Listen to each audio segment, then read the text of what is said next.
tatakbo lang yung king dyan. Pag nag-check naman siya dito yung bishop, mayroon pa naman siya matatakbuhan. Walang mate po niyan. Maaari siyang mag-check itong bishop. Dito po, check. Pag ganyan, mayroon pa naman siyang matatakbuhan dito. Pag nag-check yung queen dito, tatakbo pa na siya dito. Pag nag-check siyang queen dito, tatakbo siya dito. Walang mati. Maaari siyang mag-check din itong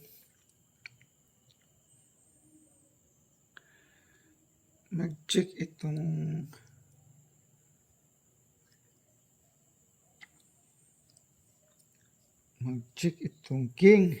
Dito po siya mag-check siya. Mayroon pa naman siyang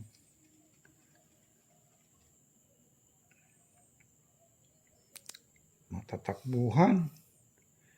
Tatakbo lang po siya dyan. Pag nag-check naman yung queen dito, tatakbo na siya dito. Walang mati po niyan. Sige nga, kayo nga, na ba talagang tamang kasagutan dyan? White first to move and block. Mate into move.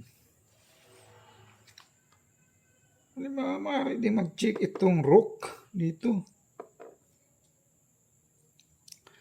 Tatakbo lang siya.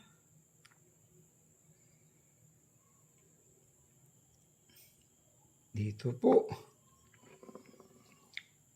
Halimbawa, pag mag-check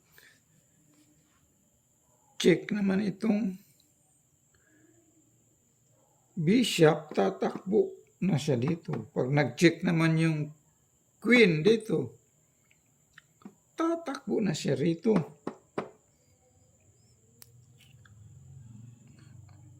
Pag gagalawin niya to, check na yung king. Mayroon pa naman siya matatakbuhan eh. Walang mati po. Sige nga kayo, ano ba talaga ang tamang kasagutan dyan?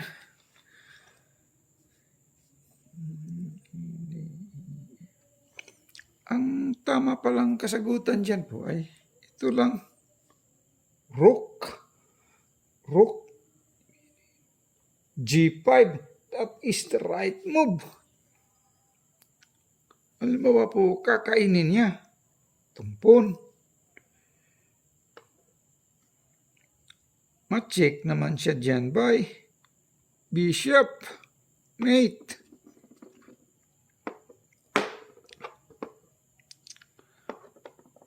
Halimbawa po, pag dyan siya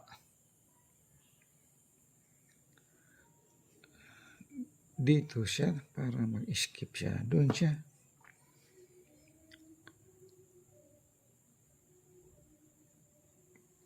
Pag dyan siya,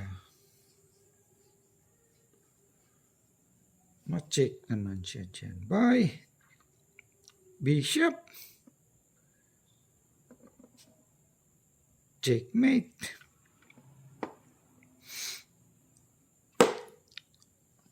So, ano pang pangharang diyan? Wala namang ibang pangharang. So, that is the right move. Maraming salamat po sa lahat na nag-view po. Please like and subscribe lang po. Thank you po.